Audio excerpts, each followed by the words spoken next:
Welcome to Mediumship Moments with psychic medium Kim Durham. Join her as she shares her personal journey with mediumship, connects with your loved ones, and discusses topics dealing with spirituality. Hi, everybody. Welcome to Mediumship Moments. I'm your host, Kim Durham. I'm a second-gen psychic medium, and on today's episode, we're going to talk about soul families. Yeah, soul families. The people that you were meant to meet, so to speak, okay?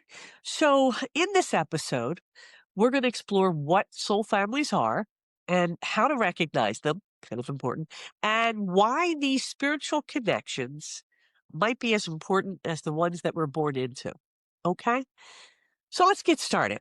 Whether you believe in reincarnation, divine timing, or the magic of that meaningful human connection, this conversation hopefully will open up your heart and your perspective as well. So, what's a soul family? A soul family, I'll give you the abridged version of it, is sometimes called a soul group or soul tribe. Okay? It's a spiritual concept that refers to a group of souls who are deeply connected at a higher spiritual, non-physical level, a non-physical but higher spiritual energy.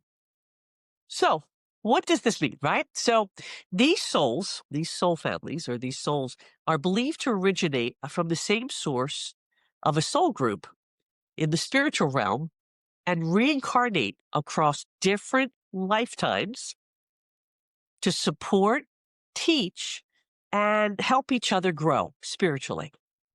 Yeah, soul families. Now, recognizing your soul family is less about logic and more about that intuitive feeling. You know, that gut feeling I tell you to keep in tune to.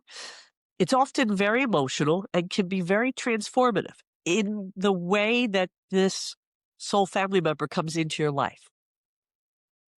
One of the most telling signs of someone in your soul tribe or soul family is this instant connection, this powerful sense of familiarity that you have with strangers. I mean, somebody you've just met and entered in a conversation with, and bam, you're like, wow.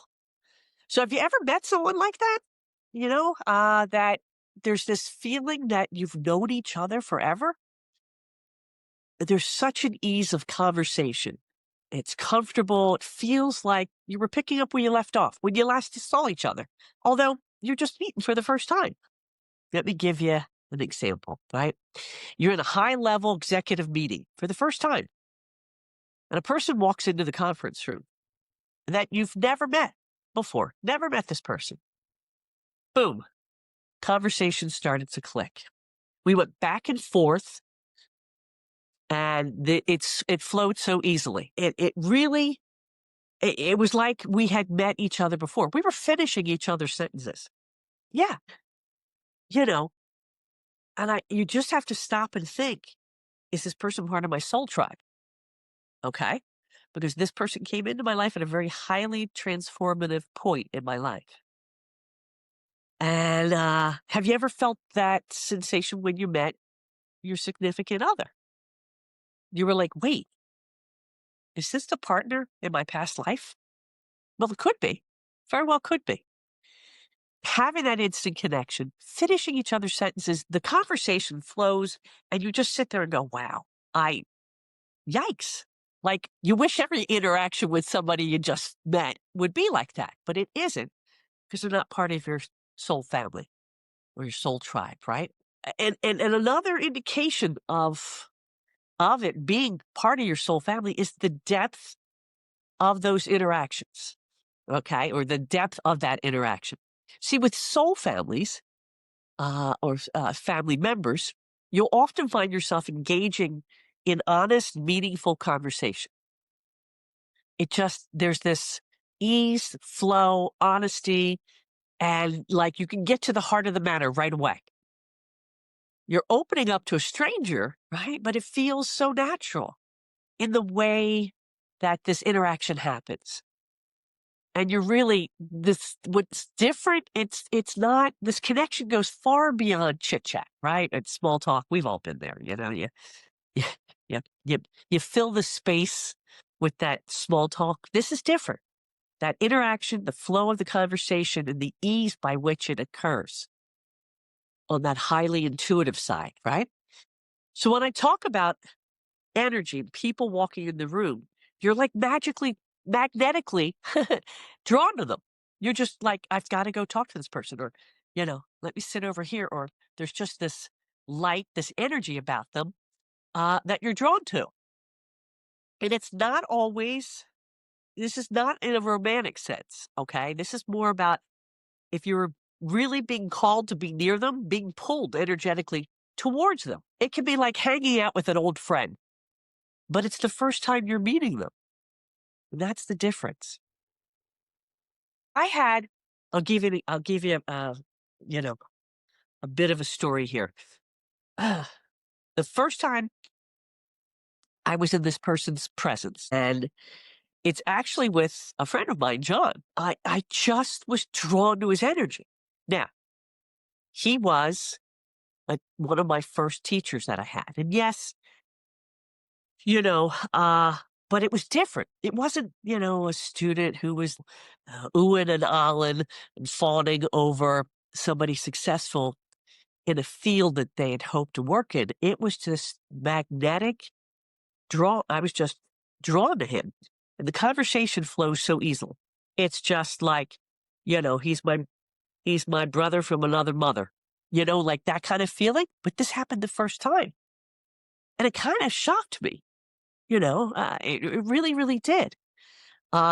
And I was so drawn to him. I didn't want to be a stalker. Let's face it. You have those, always want to be a healthy stalker, as I said. But, there was just an ease in how I got to speak to him. And like I said, it was like chatting with my brother. From the first time we spoke at the class that I had taken, and now throughout my life with him, as soon as we talk, there's just this ease, and it's like picking up where we've left off. And as I've said, soul families tend to show up during major transitions in your life. And oddly enough, when I talk about John and that first interaction, he came into my life just as I had a major transition. I wasn't yet working in this field and was exploring about the field of, psychic mediumship. Just an incredible energetic pull, if you will. Now, have you ever had somebody come into your life and you thought, wow, this was remarkable? That example I used in that conference room with a high-level executive happened to me. And there was this click of energy, of conversation, and I felt like I knew this person. Like we had been, college roommates. And it wasn't. It was somebody I was meeting for the first time who came into my life during a very major opportunity and a transition. So let's talk about your soul family and being in their presence. Because, as I said, it comes during a major transitional portion of your life. It often brings growth in your profession or your personal life. There's healing involved with this person being in your soul family of some sort, whether it's spiritual, mind, body, spirit. And then there's also guidance towards your life's purpose, right? So look back on the people that have come into your life that you've had this feeling with, and somehow your life has changed in a different way because of that interaction. Often soul family members enter our life when it's unexpected or really under serendipitous type of circumstances, right? You didn't quite see that coming. And sure enough, there they are. Just when we need that clarity, that healing, or really support in our life, they enter the scene. So I just, I want you to be conscious of this, that a soul family member These moments are meant to happen. These encounters aren't coincidences. They are truly part of a deeper design of part of why your soul journey is here, especially if you're off your path. So many people want to know about their path when they sit in front of me, especially old souls. Especially, it's not something a new soul will ask me. It's something that someone, and I can see energetically when they sit with me, that they've been here a time or two. And it's those people that come into your life that will pivot your life in some way, especially during that transition part. So they may support you, your soul family members. They may challenge you, as John did, and even mirror parts of your life or yourself that need healing. You need that evaluation, if you will. This is deep, I know. Hopefully not too deep, people, but think about it. Soul family members, right? So they come into our life when you need a karmic kick in the ass. Yeah, I said it. Yep. A good little kick there about getting back to why you're here and the journey and the reason why you're here, that path, to better define and assist you in the direction of your life. In fact, I studied with John once more, I think, before I ever hung my shingle out. I studied with many psychic mediums for damn near 5 years before I put a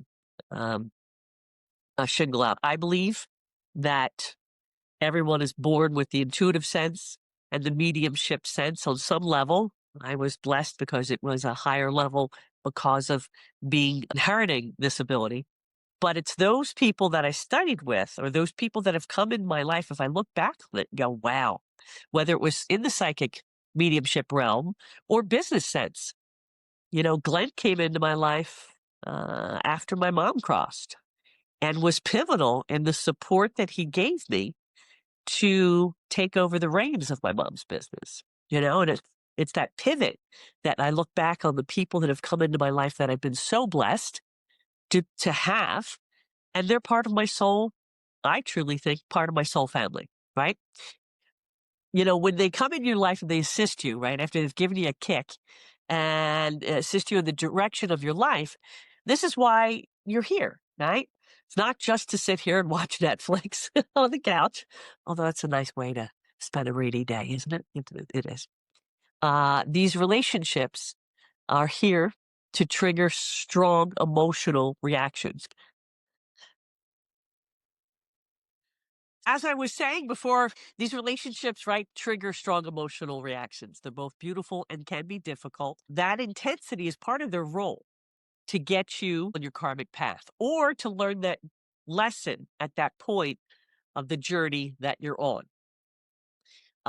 They'll help awaken, transform you, and align more deeply with whom you are truly meant to be here or to become. All right. So that's part of their role and what they're supposed to do. Okay. So think about someone out there, as I've said, you may have this connection with somebody, a friend that you can go without years. I have one, Sharon, if you're hearing me out there. Well, I have to say it hasn't been years. Gosh, I hope it never is.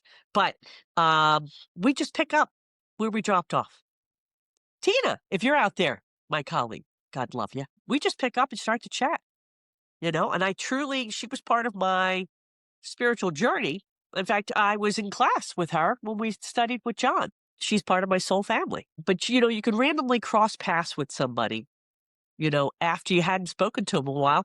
There's no awkwardness. There's just pure ease, And that's the energy of the soul and the family connection, right? So do you have somebody in mind? Just take a second to go, yeah. And then you think about when you met them, how your life changed in some way. Above all, right, soul family, it feels like home. I want to bring that point that there's this comfort about it. You feel safe, you feel seen, and you feel accepted. There's no need to perform, pretend, or hide parts of yourself from them. It's pure honesty. That connection on that soul level is transformative. And then when you're around them, you can simply be authentically yourself, unapologetically you. So again, think about how someone's come into your life at a point of transition. It's giving you that karmic kick in the ass, and who continues to be a part of your support system as you transition through whatever challenge you had at that time. And now, as time goes on, you can pick up the phone, chat with them, and it's like no time has transpired, right? So as always here on Mediumship Moments, I'd like to end with one, a mediumship moment, an M&M, as we call it. Spirit always makes me work, even when I'm not trying to work. And I say this, I lovingly say this because, people, I always say it never hurts to come up and say hello. I was reared with my mom would beep at total strangers and just wave at them and brighten their day in some way. Go, geez, who was that? Start a conversation or just wave in this sheer energy and ease of making someone's day. But, sometimes spirit makes me work even when I'm not trying to. Like, for instance, I was coming into my office. I looked, I had all of these things. I cleaned my office, and you're like, you don't have a company? I have some things in here that are near and dear. And, if you have a cleaning company come in, they may not treat them with the same respect. Anyway, and it's cathartic and it's good. And I come from the Irish people who you'd be cleaning from the top to the bottom. There's no, as my mother said, half-assing. Anyway, so I came in to do cleaning on my office and honor my space. And I had an upcoming networking event. And I thought, oh, geez, let me stop by that person's office and drop off some money for the networking event here at my office. So I did that. And I went into the person's office. And again, I was a little disheveled. And they kind of looked at me and I guess they recognized me. And I introduced myself. And during the conversation, she was showing me around her space. And I was just like, I was really in awe of what this young woman who is a therapist has done in her office and the sense of community that she's built there. So we're sitting there chit-chatting away, and all of a sudden, I saw somebody standing next to her mom. And it's kind of like, and I hate to use an example, kind of like Whoopi Goldberg meets Teresa Caputo. It's like, I know you can see me. That's my daughter. And it's like, and I'm going, okay, well, I wasn't trying to, but, and I have to say, when mothers come through and their daughters are in front of me, I never want to piss off a mom, even on the other side. So this mother comes through and she starts to tell me things about her daughter that she's so proud of, things that were happening, things that I wouldn't have known of, and about her business. And the woman starts to fill up. And then the next thing, a big thing that her mother wanted to say is the next thing she showed me was the image of, Thelma and Louise. That movie? And she said, I thank you. And she showed me shirt. And she showed me the image of Thelma and Louise. Remember, I said, when they talk to me, it's kind of like images, And she showed me the image of a T-shirt, Thelma and Louise, and said, thank you for my shirt. I loved it. I loved it. Well, here, this woman, at her mom's funeral, to honor her mom, she had everybody wear the Thelma and Louise shirt that she had made for everybody. So that was it. When I told her that, the tears came streaming. And it was one of those special moments of a mother-daughter connection, of letting her daughter know how proud she was and that how just, thrilled and happy she was for the success of her business. And, that connection of love continues even in the spiritual realm. So, as I often say here at Mediumship Moments, keep chatting with your angels because they can hear you. Hi, everybody. Today's episode on Mediumship Moments was brought to you by Erica Cosgrove. Now, she is a realtor, she's a broker, and a salesperson at Innovate Realty. That's in Mullica Hill, New Jersey. So whether you're looking to buy or sell or even invest, in real estate in the South Jersey area. Erica's the person you should call. And how you can get in contact with her is give her a ring at 856-630-0748. That's 856-630-0748, Erica Cosgrove, and let her know Kim Durham sent you. Thanks for listening. Don't forget to subscribe. See you next time for another episode of Mediumship Moments. If you enjoyed this episode of Kim's podcast, check her out on Instagram and TikTok at Kim Durham Medium.